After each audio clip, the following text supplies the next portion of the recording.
Untuk kesempatan ini, Ibu akan menjelaskan mengenai permintaan tenaga kerja dalam jangka pendek dan jangka panjang, di mana turunan dari permintaan tenaga kerja ini berasal utamanya yaitu dari fungsi permintaan, di mana kita tahu bahwa fungsi permintaan yaitu terdapat hubungan antara harga dengan kuantitas, di mana slope-nya adalah negatif demand. Ketika harga turun dari 10 menjadi 5, maka kuantitas barang yang diminta akan naik. Nah, ini adalah hukum permintaan. Nah, di permintaan tenaga kerja, maka ini adalah turunan dari pasar permintaan. Ini berasal dari mana untuk pasar permintaan tenaga kerja? Yaitu harga ini adalah upah. Dan Q ini adalah permintaan dari tenaga kerja yang dilakukan oleh si perusahaan. Jadi perusahaan mau membeli berapa tenaga kerja, atau majikan atau bos mau memperkerjakan berapa orang gitu tenaga kerjanya dalam produksinya, sehingga ketika ini akan sama dengan upah slope-nya sama, fungsi permintaan. Ketika upahnya misalnya adalah 1.000 atau 1 juta, maka tenaga kerja adalah 3. Upah turun menjadi misalnya 500.000, maka permintaan tenaga kerja oleh si perusahaan itu akan naik. Nah, ini adalah dasar dari permintaan tenaga kerja.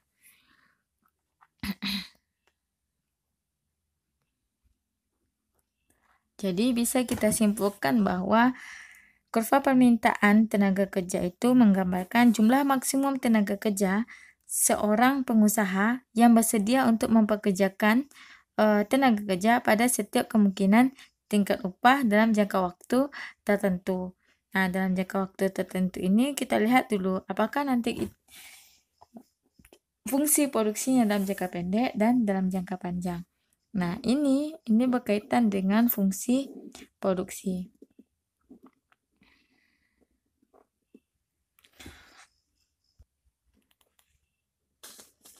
Nah, sebelumnya di fungsi produksi, di mikro kita udah belajar bahwa fungsi produksi adalah bagaimana mengalokasikan faktor-faktor produksi, fungsi dari Q, yaitu output dengan mengalokasikan input seperti SDA, tenaga kerja, kapital, skill, kewirausahaan untuk menghasilkan output. Nah, ini sebenarnya ada 2 dia nanti, fungsi produksi dalam jangka pendek dan fungsi produksi dalam jangka panjang. Bedanya apa? Nah, kalau fungsi produksi jangka pendek berarti mengalokasikan input dengan adanya fixed input dan variabel input. Kelihatan enggak ya? Sini lah ya.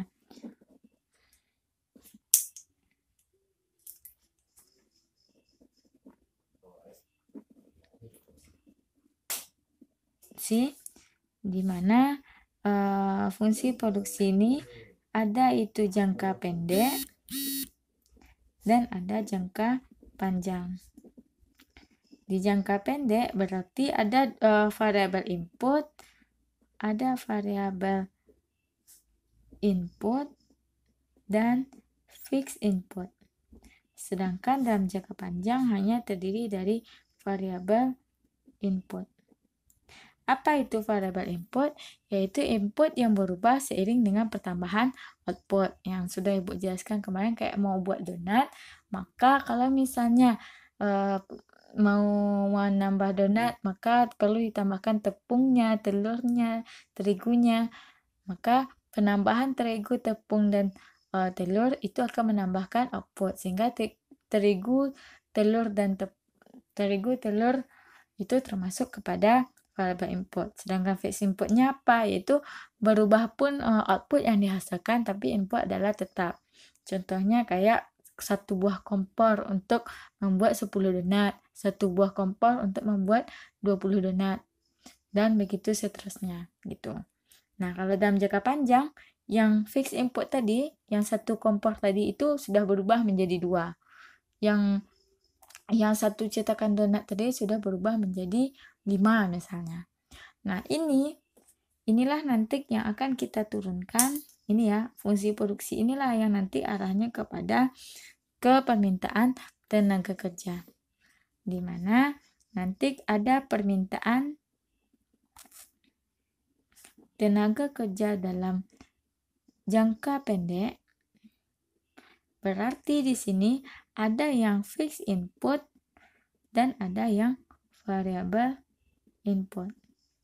Karena dia permintaan tenaga kerja dalam jangka pendek, berarti fixed inputnya adalah tenaga kerja. Sedangkan variable input atau variable lain, kayak SDA-nya, kapital, skill, kewirausahaan, ini adalah tetap. Jadi faktor selain daripada tenaga kerja itu dianggap,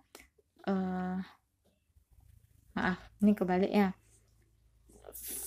Variable input adalah tenaga kerja, sedangkan fixed input adalah selain daripada tenaga kerja. Misalnya SDA, modal, skill, dan kewirausahaan. Jadi yang mengalami perubahan adalah hanya tenaga kerja. Perubahan penambahan tenaga kerja akan menyebabkan perubahan terhadap output yang dihasilkan. Jadi nanti makanya kita akan membahas ini. Bagaimana perubahan tenaga kerja terhadap output. Nah, dalam jangka panjang maka juga ada yang namanya nanti permintaan tenaga kerja dalam jangka panjang.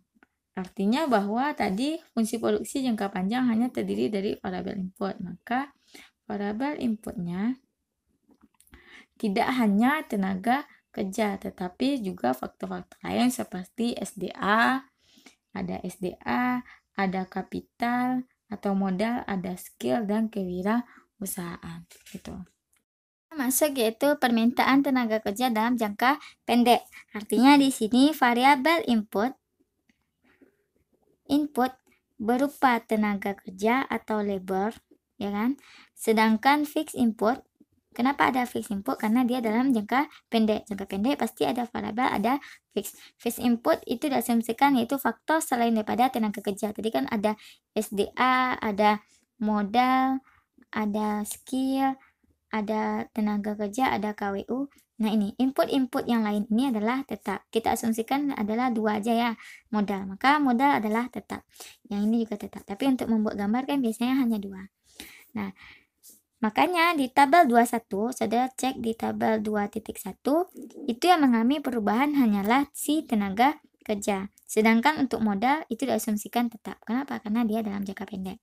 Kita inputkan tabel 21 ke dalam grafik. Kalau misal ini adalah labor atau tenaga kerja, TP adalah total output atau total produksi yang dihasilkan. Kalau di dalam buku produk keseluruhannya, biasanya kan kalau di mikro kan kita disebut dengan total produksi. Kalau 1, maka total produksi yang dihasilkan adalah 10. Kalau 2 yaitu 19. Kalau 3 itu 27. Kalau 4, 34.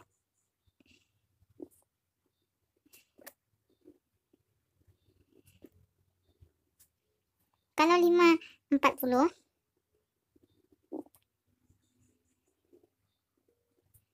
Kalau 6 itu 45.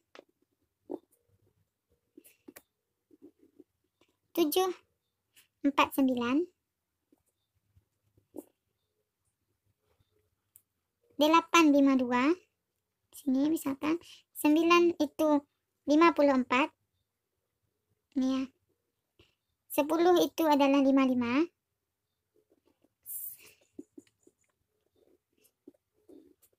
11, 55. Dan 12, 54. Mengalami penurunan. Nah, kalau kita hubungkan titik-titik kombinasi yaitu tenaga kerja yang diminta oleh perusahaan dengan produksi yang dihasilkan, maka nanti kita akan memperoleh kurva total produksi. Nah, ini pada saat 10, dan ini adalah 12. total produksi dari penggunaan tenaga kerja. Bisa kita simpulkan di sini apa? Yaitu setiap penambahan satu tenaga kerja akan bisa meningkatkan output. Dia akan meningkat, jadi penambahan tenaga kerja itu akan selalu meningkat pada sampai suatu titik tertentu, di mana pada titik yaitu 11 merupakan titik maksimum untuk menghasilkan produksi. Kenapa? Karena ketika 12 sudah mengalami penurunan dia dari 55 ini menjadi 54. Nah, itu kesimpulan yang bisa kita ambil, itu bagaimana permintaan tenaga kerja mempengaruhi produksi. Jadi semakin banyak tenaga kerja maka bisa semakin tinggi output. Sampai kapan? Yaitu sampai ke titik output yang maksimum. Nah, ini kita bisa buat juga yaitu marginal produknya. Marginal produk dari penggunaan tenaga kerja ini.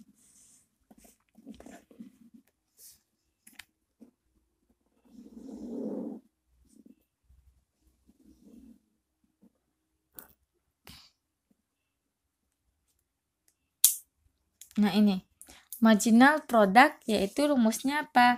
Marginal product adalah total penggunaan dari produksi pada saat sekarang dikurang dengan total produksi sebelumnya dibagi dengan penggunaan tenaga kerja sekarang dikurang dengan tenaga kerja sebelumnya.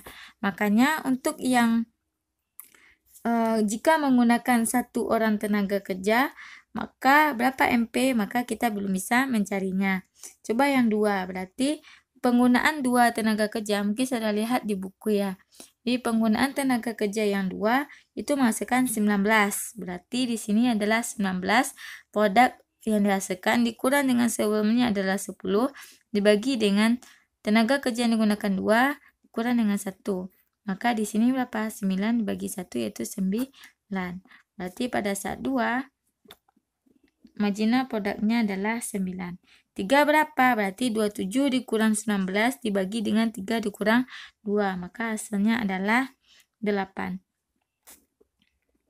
Kemudian begitu seterusnya untuk 4 yaitu 7. 5 nanti ada 6. Dan nanti pada saat dia 10 maka 10 maka nanti dapatnya cari sendiri berdasarkan rumus yang telah kita pelajari sebelumnya ini. Sehingga nanti kalau kita hubungkan titik-titik antara penggunaan tenaga kerja dengan MPP, maka akan terlihat bahwa slope dari MPL akan menurun dia. Kalau 12 itu dia min 1. Berarti ini ada min 1. Pada 11 dia adalah 0. Di sini dia. Ini min 1. Kalau kita hubungkan titik-titiknya, maaf ya. Nah, ini. Maka ini yang MPL. Atau kalau di buku dikenal dengan MPP. Ini. Jadi terlihat bahwa setiap penambahan 1 unit tenaga kerja maka akan menyebabkan penurunan terhadap marginal produknya. Tambah lagi 1, turun lagi dia. Tambah lagi 1 tenaga kerja dari 3 ke 4, turun lagi marginal produknya. Sehingga slope dari marginal produk semakin lama itu akan semakin menurun dia. Nah, kapan dia maksimum? Yaitu di sini ya.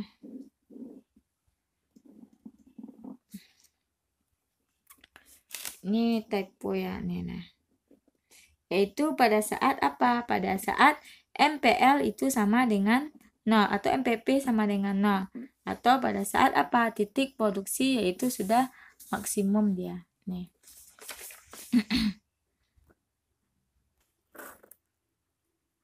Nih, jadi setiap penambahan 1 tenaga kerja akan menyebabkan marginal produk itu mengalami penurunan. Bagaimana dengan APP? Berarti itu adalah rata dari produk. Jadi total produksi kita bagi dengan labor. Nanti akan dapatkan kurva APP sebagaimana yang sudah ada di buku ya. Buatlah sendiri cara mencarinya. Nanti akan diperoleh ya AP sama dengan TP per L, maka nanti akan diperoleh nanti kurva APP. Dapatkan hasil nih, maka nanti diperolehlah APP di atas nih. MPL.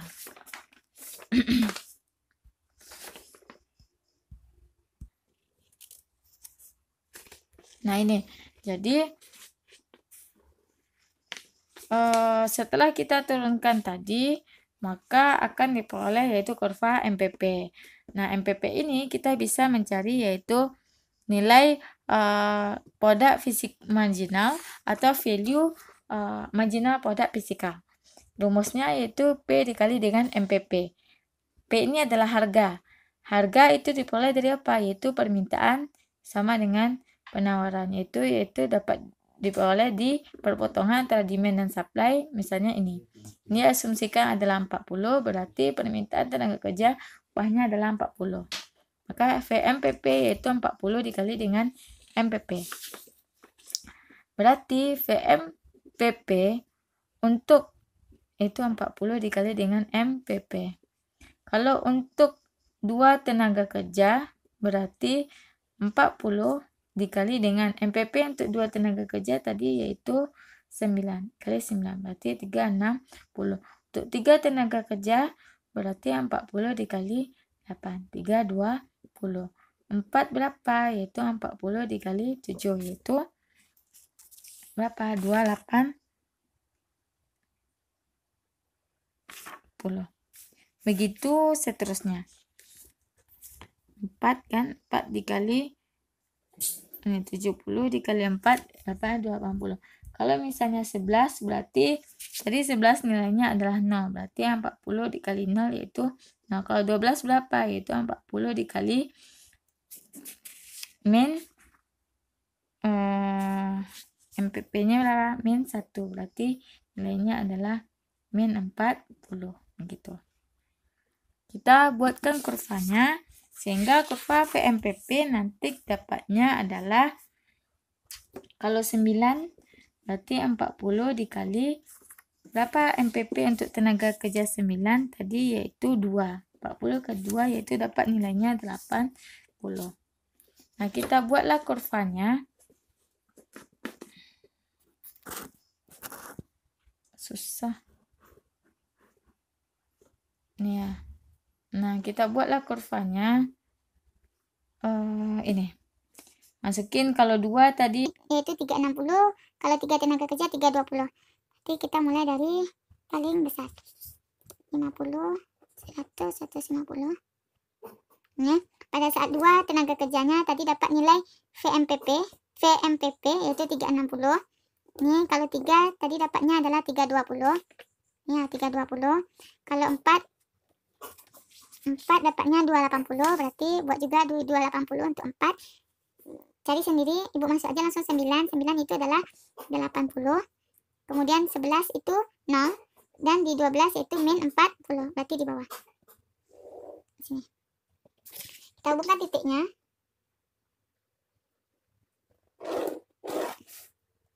Nih.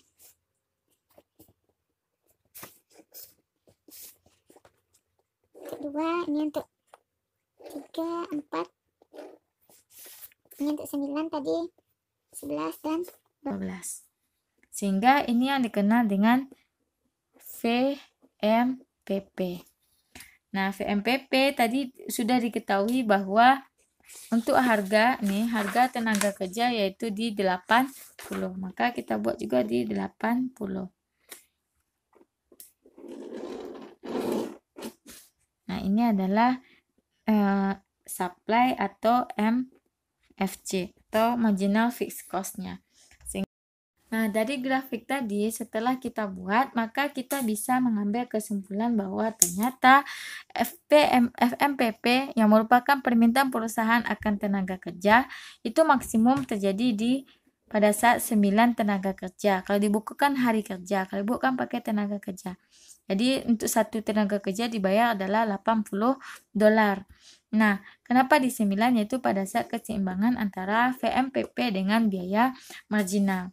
Kalau misalnya digunakan hanya 8 tenaga kerja, berarti di sini ini belum maksimal karena value yang dihasilkan masih lebih value yang dihasilkannya itu melebihi daripada biaya per hari. Sedangkan kalau misalnya menggunakan yaitu 10 tenaga kerja, berarti di sini yaitu biaya yang dia keluarkan lebih besar daripada value marginal produk. marginal produk fisiknya. Sehingga bisa dikatakan bahwa dengan harga upah yaitu $80 per tenaga kerja, maka 9 tenaga kerja merupakan jumlah tenaga kerja terbaik bagi perusahaan untuk diselenggarakan. Dan tentunya apabila tingkat upah ditingkatkan menjadi $120, jadi kalau misalnya jadi 120, maka yang bagus adalah 8 tenaga kerja. Tapi kalau misalnya upah diturunkan menjadi misalnya ini ya 40, berarti yang bagus adalah yang di 10 tenaga kerja. Artinya di sini semakin meningkatnya upah yang diterapkan, maka akan semakin rendah tenaga kerja. Nih, misalkan tadi di sini ada 120. Semakin tinggi tingkat upah yang ditetapkan, maka akan semakin rendah tenaga kerja. Atau tingkat upahnya diturunkan dari 80 menjadi 40, maka itu menyebabkan tenaga kerja akan naik dari 9 menjadi 10. Begitu. Ini adalah inti dari permintaan tenaga kerja perusahaan. Jadi semakin tinggi upah, maka akan semakin rendah permintaan tenaga kerja. Semakin rendah upah, maka akan semakin tinggi tenaga kerja.